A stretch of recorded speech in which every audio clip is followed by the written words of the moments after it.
Happy New Year to our listeners. As you hopefully know by now, I'm Dr. Cyrus Askin. And I'm Dr. Nick Mark. Welcome, as always, to Critical Care Time, the podcast for everyone who cares for the critically ill. As we ring in the new year, we want you guys to know that, as per usual, we've got a ton of exciting content covering a broad range of topics in the world of critical care that we are pumped to share with you guys. Oh, yeah, we're pumped. First off, I'm going to say a big thanks to the listeners who, for some reason, keep listening to two dudes talk about this stuff. Yes, and as fun as it is, Nick, to talk to you about this, and as much as I like hearing my own voice, it's definitely nice to know that there are other people out there who, for whatever reason, enjoy listening to this banter and this absurdity. Yeah, big thanks to our listeners. You guys inspire us. Thanks for your kind words. Anyway, we're going to give you a quick peek behind the curtain here, which is that we are taking some time to put the finishing touches on a really cool sequence of episodes talking about cardiogenic shock, mechanical circulatory support, including VA ECMO, and a whole bunch more. It's going to be great. But before we get into that, we wanted to give you guys a little bonus. Exactly. And in order to get you guys primed and ready, we've decided to reboot our very first Critical Care Time episode, which is an introduction to undifferentiated shock. Nick, I got to say, the craziest thing about this to me is that we were somehow able to knock out this episode in 45 minutes. And these days, it seems like we're hard pressed to wrap things up in less than 2 hours. What's that Pascal quote? I would have written you a shorter letter if I had more time. Yeah. Yes. Sometimes I think these episodes are long because they have to be long, and sometimes I don't know. Maybe we could say things shorter. But what would be the fun in that? Anyway, for the next 45 minutes or so, we'll talk about the underlying pathophysiology of shock, the physical exam and lab findings that may be suggestive, and we're basically just try to set the stage for how you can identify shock and then differentiate it once you've identified it.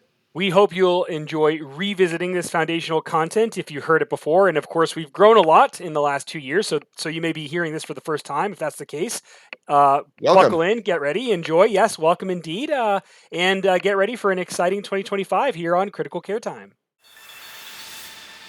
When you're practicing internal medicine, a lot of times you're able to sort of like diagnose and treat.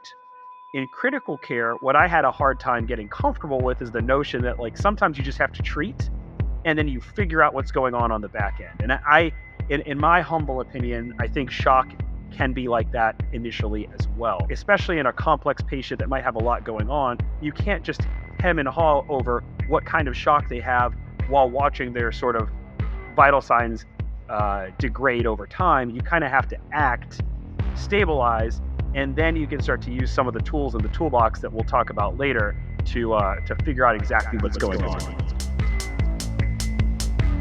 Welcome to Critical Care Time, the show for everyone who takes care of the critically ill. I'm your host, Dr. Cyrus Askin, joined by my co-host, Dr. Nick Mark. We're two triple board certified intensivists with a passion for education and caring for the sickest patients in the hospital. That's right, Cyrus, and we are so excited to be with you here today and bring you the one-stop shop for understanding all things critical care. Whether you're seeking to understand the why behind the what, hone your diagnostic skills a little bit, or sharpen the clinical tools that will help you take care of the critically ill, we've got your back. If you bill for Critical Care Time, then this is the podcast for you. Nick, how are you doing this evening? We've been talking for a little while in pre-recording. How are things? I'm good. I've got kiddo home from school today. I just got a phone call from the school telling me that he no-showed, which is, good because, my 6-year-old is not truant. He's, building Boba Fett's starship downstairs. Good proof of concept. We know the system works. That's right. I guess it's very good of, the elementary school to let me know he's not hanging with a bad crowd or anything. Yeah, no, for sure. We wouldn't want him rolling with a rough and tumble band of bandits and brigands or something like that. That's right. No, or bounty hunters for that matter. I think we should get lidocaine patches to sponsor our podcast from now on because I am the biggest fan. The lidocaine patches, I think this was kind of like basically a sticky placebo, but right. Having used one for the last week for a rib fracture, it really works. Really? Okay. I also thought it was mostly placebo, but I'm glad to hear it's doing something for you. Well, I was like, oh, I don't need this anymore, so I didn't wear one to work, and then the act of sort of doing the limbo under wires to get to the head of the bed to intubate was just exquisitely painful afterwards, and I was like, oh hey, this patch actually is doing something. I have to ask, not to change the subject from lidocaine patches, but you're a little bit further along in your career than I am, and I know you work in a pretty busy ICU. Do you ever get to the point when or have you gotten to the point when you're intubating patients to where it's so routine, it just doesn't even phase you at all? You're just like, "I'll saunter onto the head of the bed and do it, and that's that." No. I think if you get to that point, you're probably not treating what is a high risk procedure with enough concern. You That's good know, to hear. like That's good to hear. I just like every situation's a little different, positioning, like, it's just a lot of details to think about. Yeah. I don't know. I mean, I feel like, if you're treating ICU intubations that they're that routine, that's more of an OR philosophy where they are that routine. We'll talk about this later, but I mean, something like 5% or 10% of intubations performed in the ICU or the ED, like, cardiac arrest ensues, like, within the next 10 minutes. Like, that's not something that's not something to be chill about, right? Like, even if you do everything right to reduce that risk as low as possible, that's still objectively, like, a very high risk situation. And so, like, I can always tell, like, when I'm looking at my watch, like, "When was that airway again? Oh, my heart rate was higher." Well, it's good to hear that, and, you're absolutely right. We plan to cover, intubation and airway management, probably in various, ways during the course of this podcast, but we're here to talk about undifferentiated shock. That's the purpose of today's That's episode. right. We're gonna talk about why what is shock? Why does it matter? We're gonna talk a little bit about um, some of the physiologic findings, laboratory findings, and that's kind of going to lead into our framework that we use to categorize shock, which we're pretty excited to share with you guys.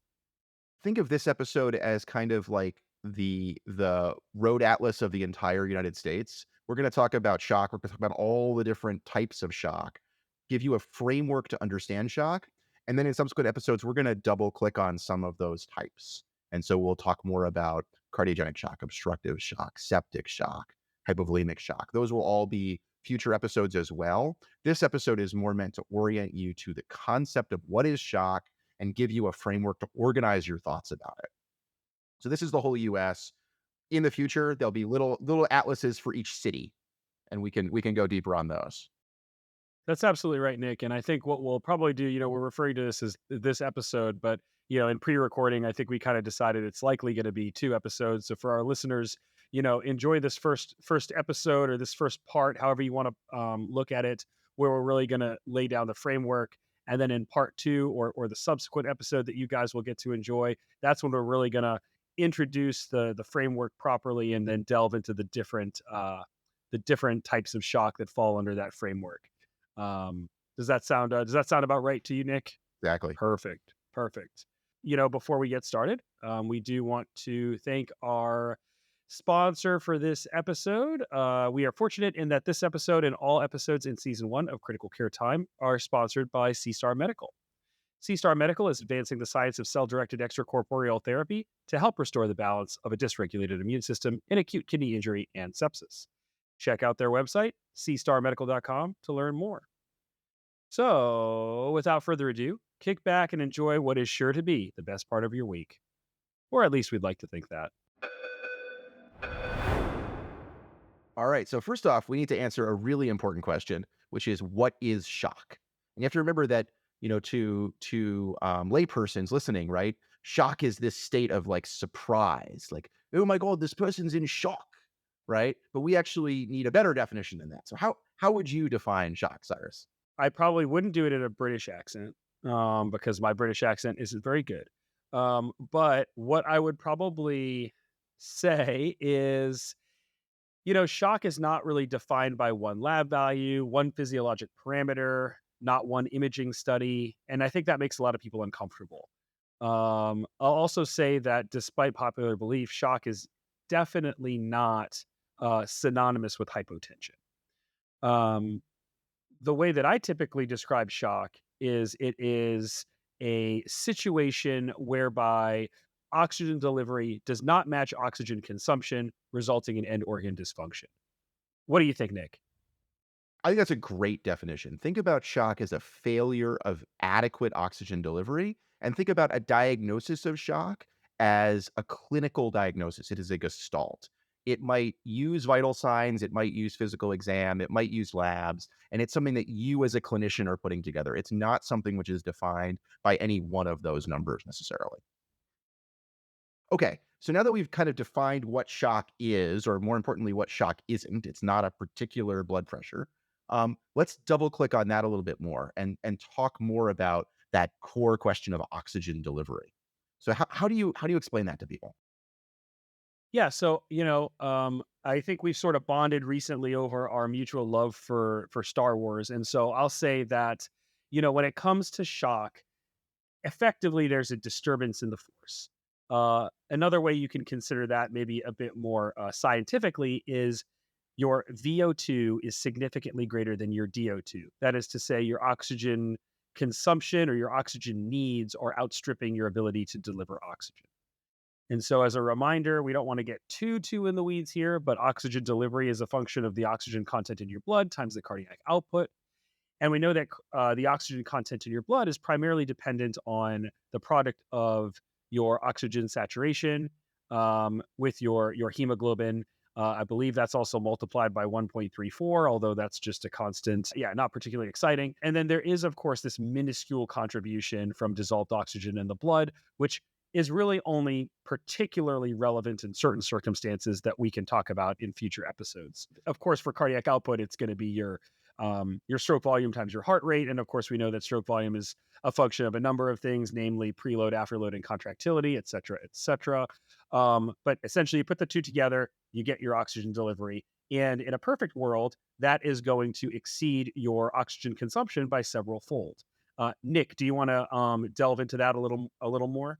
Sure. So the key idea here is that we deliver a lot more oxygen than we actually use or extract. Typically, a normal oxygen extraction ratio is about 4 to 1. So most of the oxygen that's going to your tissues is actually not being unloaded and it's returning to the heart. Another way to think about this is that your normal hemoglobin molecule, it has 4 subunits, it's carrying 4 oxygen molecules, and it goes to the tissues, it unloads 1 oxygen, and then it returns with 3 oxygen still bound to it. And there's a couple of reasons for that. It's easier to unload that first oxygen than subsequent ones, but it's also a large reserve that you have a huge amount of oxygen that is in your blood, not used at rest conditions. So Nick, what you just described, does that have any relationship to the fact that when we check like a venous saturation, it's usually somewhere in the neighborhood of 75% or so? Exactly. And so you could think about this as your arterial oxygen saturation is about 95 to 100. That's 4 of 4 spots on the hemoglobin filled. And then your mixed venous or SVO2 is about 75%, which is 3 spots filled, 1 unfilled. So that's a good way if you're trying to think about what is oxygen extraction. You're going from 4 oxygen per hemoglobin to 3. And that's what happens at rest. I think that's super helpful. It gives us a way to remember that number too a little bit better. I don't want to get too far ahead of ourselves here, but it's hard to talk about shock without talking about lactate. Is there any relationship between when we might see that rise in lactate and our oxygen delivery versus oxygen consumption?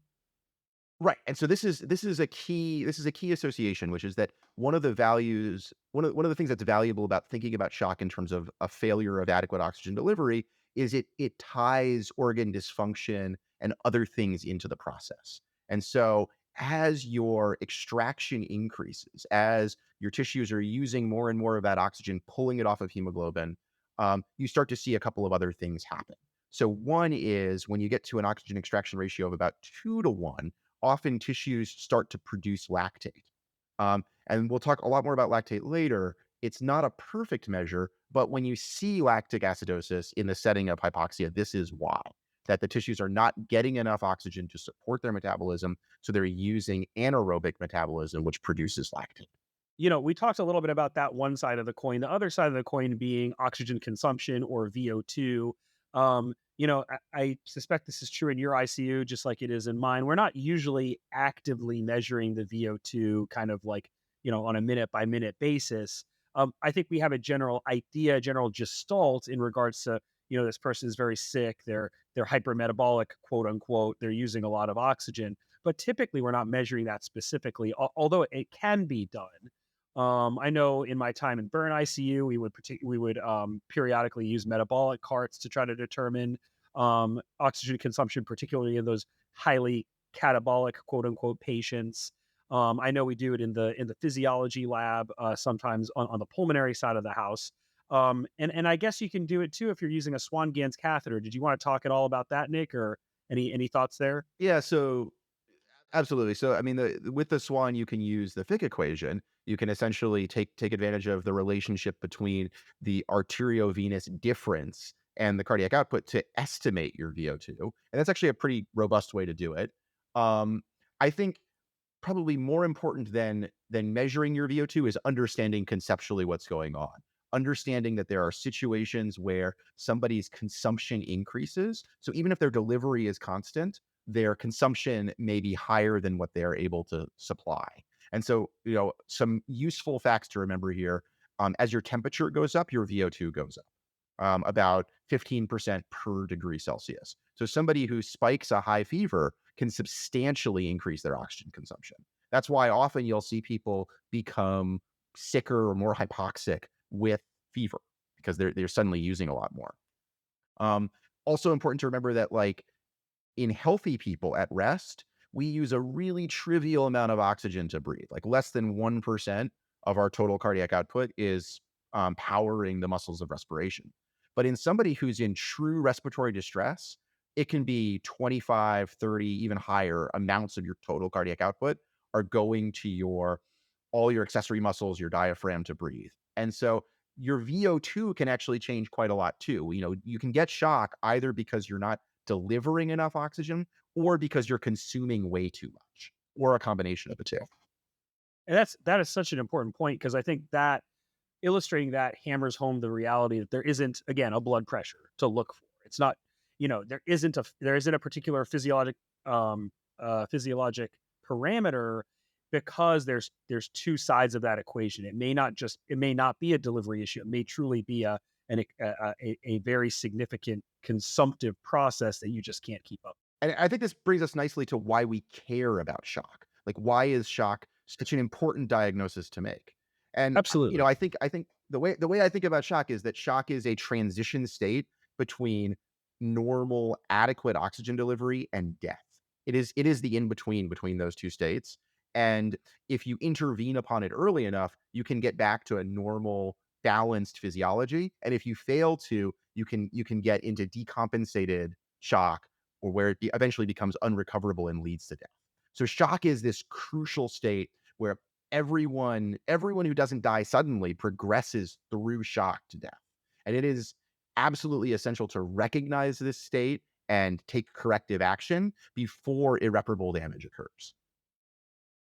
I guess you could also think about this as the final common pathway for all of critical illness. There's a reason why this is episode 1 of Critical Care Time as a podcast, right? Because shock is like the defining feature of critical illness in many cases. Yes, no, it's I've heard it. I've heard critical care described as being sort of a shockologist, if you will. You're that's a major focus of what we do, and what differentiates kind of the medicine that's practiced within those populations versus other patients who may not be having issues with shock. I need business cards that say that. I mean, I think yeah, absolutely. It's an impressive little title. The other thing I'll say, and we may, in pre-recording, we had a little bit of a back and forth on this. In my estimation, I often say, as an intensivist, I feel like a square peg in a round hole.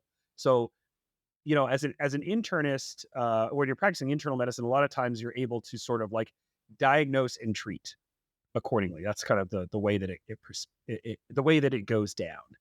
In critical care, what I had a hard time getting comfortable with is the notion that, like, sometimes you just have to treat, and then you figure out what's going on the back end. And in my humble opinion, I think shock can be like that initially as well. So you cannot, especially in a complex patient that might have a lot going on, you can't just hem and haw over what kind of shock they have while watching their sort of vital signs degrade over time, you kind of have to act, stabilize, and then you can start to use some of the tools in the toolbox that we'll talk about later to figure out exactly what's going on. What about you? What do you think, Nick? Yeah, you think about this episode is really two parts, right? Part one is what is shock and is this person in shock? And part two is what kind of shock?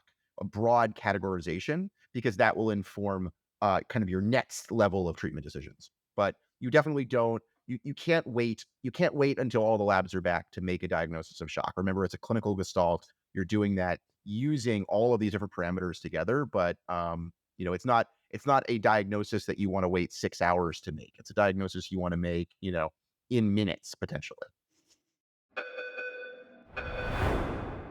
So, we've talked a lot about shock now, and we've talked about the importance of recognition. But Nick, how do you recognize it? On your initial assessment, are there physical exam findings that you may use? How do you approach that patient who could be in shock? Yeah, so I think, and we should delve into each of these things more deeply. But I think, just as you're meeting somebody, there's a lot of things you can assess very quickly.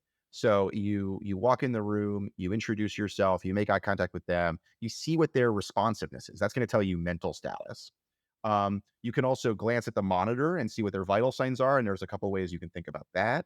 You can glance if they have a Foley at the urimeter and see what their urine output is. And then, as you get a little bit closer and you take their hand, you can feel their skin, you can feel their pulse, you can feel their pulse pressure, right? There's a wealth of information that you can get in about 10 to 15 seconds that actually can tell you a lot about is this person in shock or not.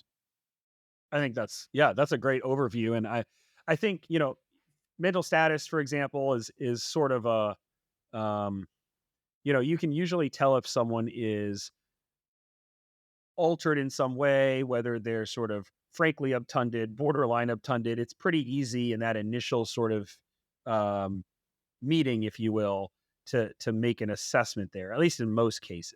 At a very coarse level, being able to say, is this person responsive or not first, but then also, are they able to sort of carry on a conversation? Do they really understand why they're here in the hospital, what's going on? You can get at this very quickly. And if they don't, if they're awake and they're interactive, but they're maybe not oriented, that can be a very useful indicator that there's inadequate oxygen delivery to their brain.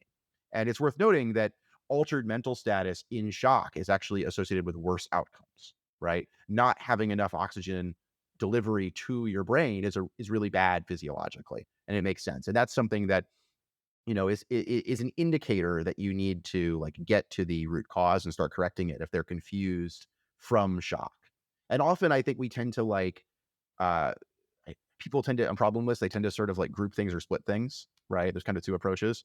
And I think sometimes people will split altered mental status off from shock when actually those two problems are really intimately related. The person is altered because they are in shock. And it's important to remember that. I think that's those are all great points. Particularly noting the fact that altered mental status is associated with worse outcomes in these patients, and so having a making the assessment of mental status in a potential shock patient a priority is very important. I think, encephalopathy or altered mental status is common in the hospital, right? There are a lot of people who are confused, but this is not like those other states. Somebody who is confused because they are in shock is a medical emergency. Moving on from mental status, a couple things that I like to think about are capillary refill, and of course the heart rate and the blood pressure. So we can't forget about the heart rate and the blood pressure. That's important. We'll get to that in a moment. As far as capillary refill goes, I like it because just like you were saying, Nick, when you go up to assess that patient, shake their hand, it's pretty easy while you're at the bedside to kind of feel their pulse, and then also grab a hold of their thumb or their forefinger and hold it down for a few seconds, release your finger, and then kind of take a look at the nail bed and see how long does it take for the color to return. It's a very easy study. It should take less than 2 seconds. And interestingly enough, the literature would support its use. So, in 2019, we have one of the relatively famous studies in critical care, the Andromeda Shock Study, which was an RCT, a multi-centered RCT looking at around 400 patients. where they asked the question whether you know using improvement in capillary refill time versus lactate clearance would actually result in better patient outcomes. And so in that study, while they failed to show statistical superiority to using capillary refill in comparison to lactate clearance, they did find that 28-day mortality was about 35% in the kind of cap refill group versus around 43.5% in the lactate level targeted resuscitation group, which kind of to me, Nick, shows that maybe there was a trend in some way, shape, or form towards I don't know, better outcomes in that population. But more broadly, to me, it suggests that it's certainly a valuable study and one that we can include in our toolbox. What do you think? Absolutely. I mean, it's a freebie. It takes, normally less than 2 seconds to assess, and it gives you a lot of valuable, actionable data. And it's also worth pointing out that it's something that's easy to trend, right? Like Yes. Yes. lactate, I think, is relatively valueless to trend. We can talk more about that. But trending cap refill is quite useful. Seeing that somebody's cap refill has normalized or has become abnormal is a very, very powerful physiologic piece of information that tells you what their status is doing. So check cap refill and check it often and recheck it. Yes. And it's free, like you said, and we like free. Um, okay. So the other thing I had alluded to, or the other two things, I suppose, heart rate and blood pressure, are of course very important. Again, can't hit this hard enough. There is no heart rate, there's no blood pressure that makes the diagnosis of shock, but they are very important as you're assessing someone who may be in shock. And so, obviously a very high heart rate and a very low blood pressure should trigger concern. But you can also use the ratio of heart rate and blood pressure to detect more subtle or earlier manifestations of shock. And in particular, what I'm alluding to is the shock index, which kind of previously was used more for your trauma, kind of hemorrhagic shock type patients. But literature more recently has shown that it has utility in all forms of shock. And really, all that is taking your heart rate over your systolic blood pressure. Always good to think what is my value in this index. So, a normal shock index is like 0.5 to 0.7. Let's just assume a normal systolic blood pressure is 120, a normal heart rate is 60. So 120 divided by 60 equals 0.5. So that's normal. But somebody who's in shock might have a blood pressure which is a little bit lower, like 100 millimeters of mercury systolic, and a heart rate which is a little higher, like 100 beats per minute. And that works out to be a shock index of 1, right? And while a systolic of 100 or a heart rate of 100, neither one of those individually might, attract a lot of concern. A shock index of 1 should definitely make you look twice. And if you see somebody with where the numbers are trending towards unity, right? The systolic is trending down, the heart rate is trending up, and you can see that their shock index is shooting up. That's a very good predictor that something is abnormal. What about pulse pressure? Is that another thing that you use? Yeah, so I think pulse pressure is another great sort of physiologic freebie. I think of pulse pressure as a surrogate for stroke volume. Um, and so specifically, like a strong pulse pressure implies higher stroke volume, and a weak pulse pressure implies lower. If we want to be a little bit more rigorous about it, pulse pressure is really defined as your stroke volume divided by your arterial compliance.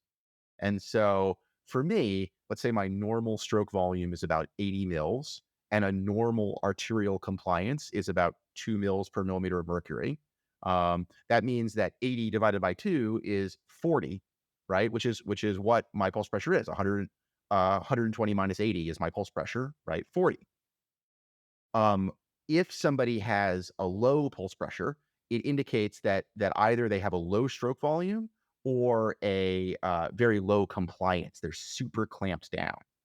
On the other hand, if somebody has a really high pulse pressure, it implies that either they have a really high stroke volume, they're hyperdynamic, or they have a really high compliance, they're vasodilated. And so you could already sort of get hints about the etiology of shock. Somebody who's in cardiogenic shock, where they have a low cardiac output and a high afterload, is going to have a low pulse pressure, both because the stroke volume is low and because the compliance is really low. On the other hand, somebody who's in vasodilatory shock is going to have a high stroke volume as a compensatory mechanism, and they're going to have a very, very high compliance because their vessels are vasodilated. And so they're going to have a very high pulse pressure. So just putting your fingers on their wrist and feeling pulse pressure if you feel like, wow, that's bounding, or ooh, that's really weak, can already start to give you clues about the etiology. That tracks quite nicely with sort of one of the early lessons we learn, in critical care training, which is, if you are walking through the ICU and you see that very wide pulse pressure, like that, maybe what looks like a relatively normal systolic blood pressure over a significantly depressed diastolic blood pressure, that should raise your suspicions for a distributive state. And in the medical ICU, that's commonly going to be septic shock, which we're going to talk about a little bit later.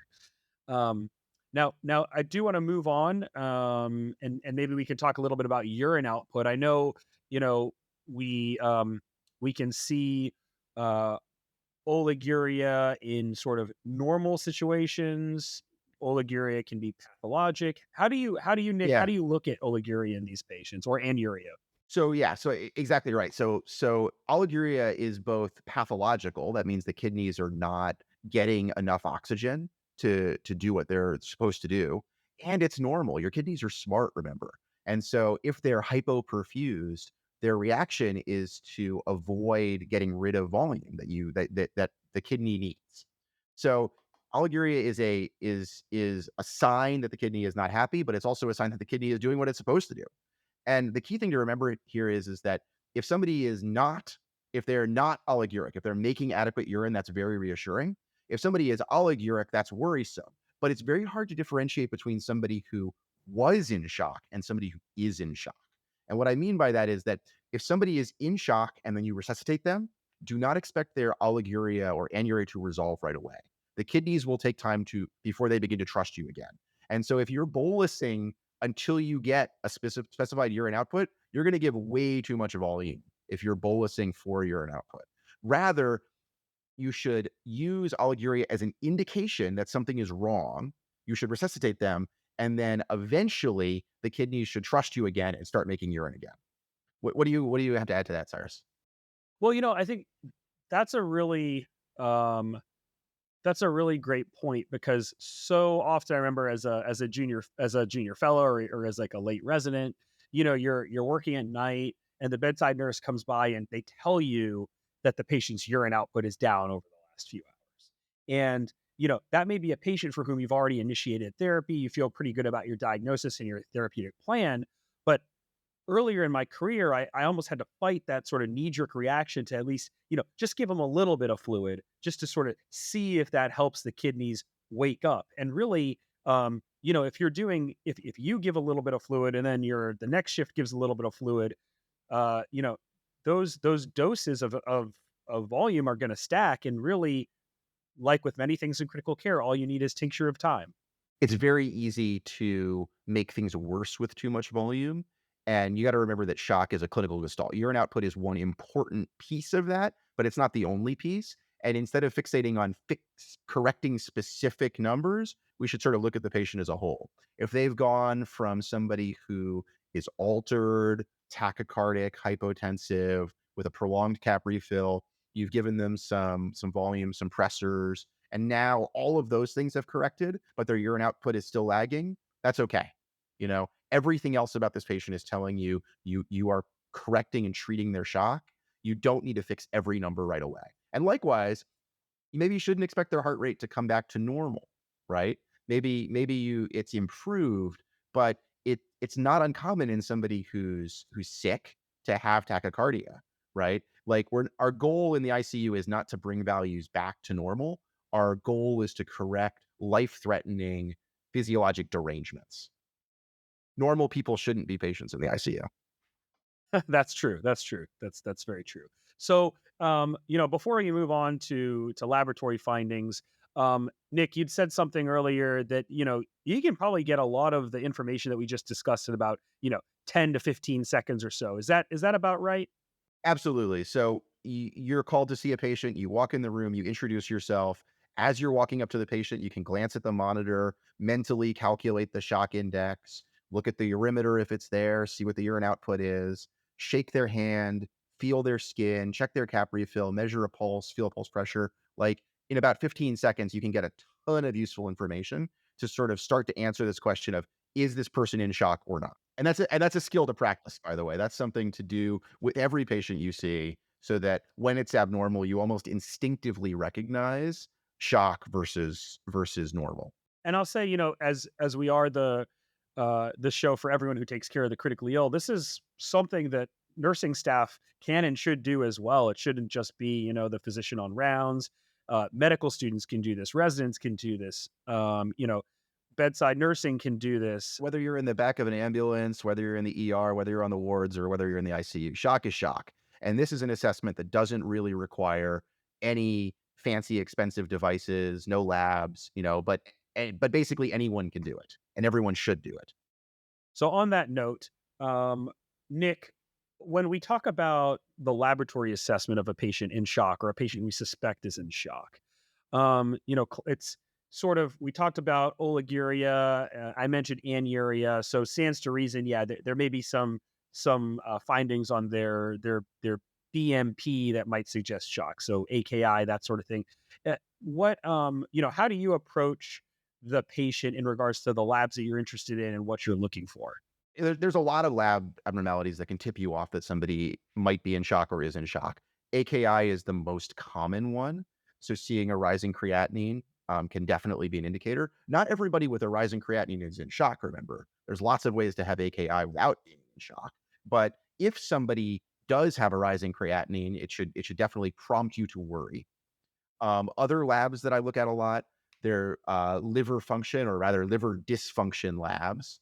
So seeing if their AST, ALT are rising, seeing if their coags are abnormal, those can be very valuable indicators that this person is in shock. And then, of course, we have lactate. How do you use lactate? Yeah, so I think we've alluded to it before. Time to take the lid off the can, as it were.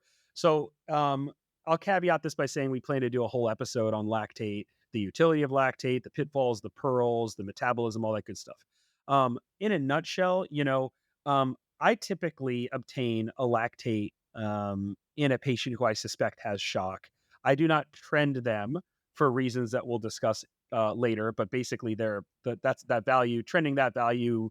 It's susceptible to a lot of different factors that make it difficult to follow linearly. But what I'll say is that, commonly in the ICU, we'll see exogenous catecholamines that can contribute to lactate elevation.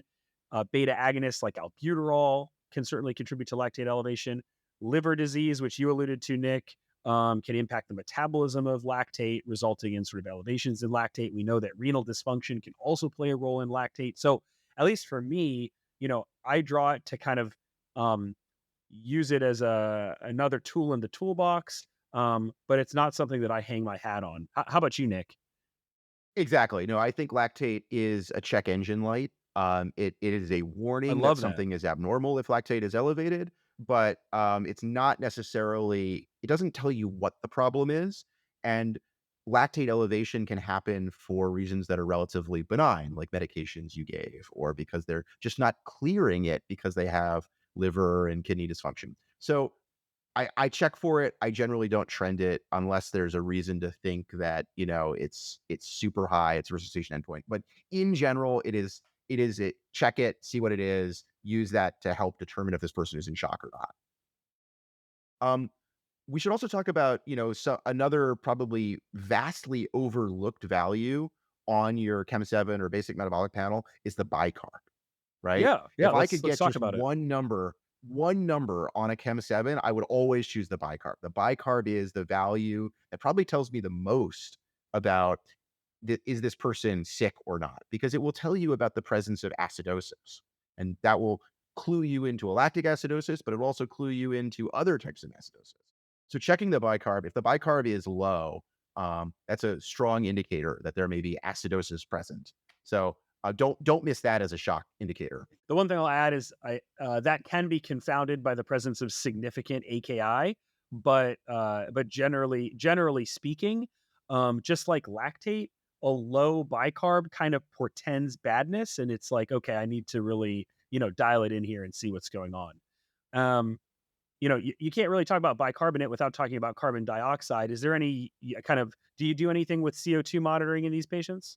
And there's a couple of different ways that we can use carbon dioxide as a really useful tool to determine if somebody is in shock and trend the severity of their shock. So one thing, for example, if you're measuring CO2 either on a arterial or venous blood gas, is you can see, okay, is there CO2 high? And if somebody's CO2 is high, it's rising, that's bad. That can suggest a respiratory problem, but it can actually also suggest low cardiac output. And the way to connect these ideas is remember that your cardiac output is delivering oxygen, not delivering blood, not just to your tissues, but also to your lungs. And if your cardiac output drops, you're delivering less carbon dioxide to your lungs. A lot of your lungs are now not really participating in gas exchange. And that means that your arterial and venous CO2 content will start to rise. And so when you see somebody who's in shock, who has a low end tidal CO2, they're breathing out less carbon dioxide, or a high arterial or venous CO2, this is often a very important sign that this person is in shock. And we can use a rising end, a falling end tidal or a rising arterial CO2 as good indicators of how much CO2 their heart is delivering to their lungs. What do you want to add to that, Cyrus? I think that's really important because so often when we um, look at we focus on things like the oxygen saturation, or when we get a blood gas, we focus on the oxygenation element of that, the PaO2 or what have you. But really, I think it's important. Like whenever you get any test, you look at all the values, and the CO2, as you alluded to, tells us a lot, and certainly that arterial CO2 to venous CO2 gradient tells us a lot too. That difference there tells us quite a bit. So I'm glad we're hitting on this. Yeah, so let's double click on that too. So, we don't usually or often check a simultaneous ABG and VBG. Usually it's one or the other. But if you do happen to have both, there's some really useful information which you've captured there. And you could think about this as the delta CO2 or the difference between the venous and the arterial CO2. So normally this difference is quite small. It's about 2 to 6 millimeters of mercury, the difference between your PV CO2 and your PA CO2. But if this delta gets wider, it implies one of two things. Either you have very high CO2 production or you have low cardiac output. So you're either making more CO2 than you can excrete, or you're not doing a great job of delivering that CO2 to the lungs. And so you're not excreting it well. And so this can be another sort of subtle clue that somebody is having tissue hypoxia. Yeah, I don't typically get a venous and an arterial blood gas at the same time. Sometimes more often than not, it happens like by mistake. Like somehow someone gets a venous and an arterial gas drawn. There's like, wires get crossed, and then I'm like, oh, okay, well, this is cool. Or like, if somebody's just had an arterial line placed and you're checking a mixed venous at the same time, sometimes you have two that are very close together in time, so you can use them as a comparison point. You're checking a mixed venous for the oxygen, but you get the CO2 for free. And that it could be a useful data point. I don't want to get too far again into the weeds here, but I'm just you'd mentioned mixed venous sat. Do you in your shop, do you guys use any of those like quote unquote non-invasive cardiac output monitors, like the brand names are like the Vigil AO or the EV1000, those sorts of devices? Do you find that they have any utility to you? We love non-invasive cardiac output measurements. I mean, we will have a whole episode on assessing volume responsiveness. But I think non-invasive cardiac output measurement is one of the best tools we have for that. There's a couple of things that I really like about it. One is that it lets you measure something and then do an intervention like a small bolus or a passive leg raise, and then measure again. And so I think often in critical care, when you measure something, do something, measure something, and you sort of tightly couple that, it helps you figure out what's going on. The thing that I like about it is it can be a nursing-led protocol. It's not like necessarily something where like I'm coming to the bedside, rolling the ultrasound machine, checking something, go back to my office, come back half an hour later, like it's very easy to put, if you use one of these devices to get serial measurements and kind of understand how somebody is doing. Are they improving? Are they getting worse? Are they about the same? So I think there's a ton of value in these. Excellent, and I agree. I think we're probably going to cover that topic in general down the road. But you're just kind of curious as to what your practice is with those devices, since there are quite a few out there, quite a few options. Yeah, I think later we could talk about, which, if any, are better. I think, it's not really clear that there's a best, but I think more data, especially non-invasive data, is very valuable. Okay, so just to summarize, we've talked about a lot so far. Do you want to boil it down for us, Cyrus? Absolutely, Nick. So, as we sort of hit on a few times now, shock really is not defined by a number. It's not defined by a lab value. It is a physiologic state with protein manifestations, most easily defined as DO2 to VO2 mismatch, resulting in end organ dysfunction and eventually death if left unchecked. I think we agree that early identification and management of shock is key, but that determining that initial type of shock or exactly what shock is occurring may be a bit more challenging and may be of ancillary importance when it comes to actually treating and stabilizing the patient. Right. Delays in recognizing shock are where mortality comes from. So, yeah, you don't have to get the right etiology of shock if you determine that somebody's in shock sooner. Like, that's already half the battle. And I think the last big point for me is that clinical gestalt is key. The physical exam is so helpful in shock. It really is something that, we often focus on the invasive stuff and the numbers and et cetera, et cetera. But that physical exam is very important, very telling. And certainly things like labs, even rads in certain circumstances can be helpful as you're trying to determine the type of shock you're dealing with. But overall, those are going to take a little bit more time to get. And we're trying to kind of create this big coherent picture of the patient. And that begins with that initial patient contact and that initial hands-on assessment. So now in part two, let's dive a little deeper into shock. We'll take that framework and we'll expand it. So we've answered the question of, is this person in shock? And now we're going to talk about what kind of shock and come up with a framework for that. So stay tuned. Thank you for listening. You've just finished another episode of Critical Care Time. We hope it was as much fun for you as it was for us. Follow us on Twitter at Critical Care Time, on Instagram at critical_care_time, or on YouTube via our Critical Care Time channel. Check out our website at www.criticalcaretime.com and subscribe to our mailing list, where we will keep you updated on all of our comings and goings. That's right. And if you enjoyed this episode, or if you did not enjoy this episode, give us a like, write us a 5-star review, and subscribe so you'll never miss a podcast in the future. And hey, before we go, we would like to thank our incredible members on this podcast, our great staff for helping us make this show possible. We'd also like to thank our production team over at Podpaste, and last but certainly not least, Kurt Belknap for our awesome theme music. Thanks for listening, and we'll see you next time. This podcast and all related media, including but not limited to animations, graphics, and videos, are the property of Critical Care Time. We'd love for you to enjoy and share our content near and far. We just ask that you cite the source. Tell them you got it from us. The views expressed within this podcast and any associated media do not reflect the views of the employers, any of our staff members, friends, or guests on the show. All references to patients or encounters have been modified to be HIPAA compliant, and thus any similarities to any real-world cases are purely coincidence. Finally, this podcast is for educational and entertainment purposes only and should not be used in lieu of seeking medical advice from a trained professional.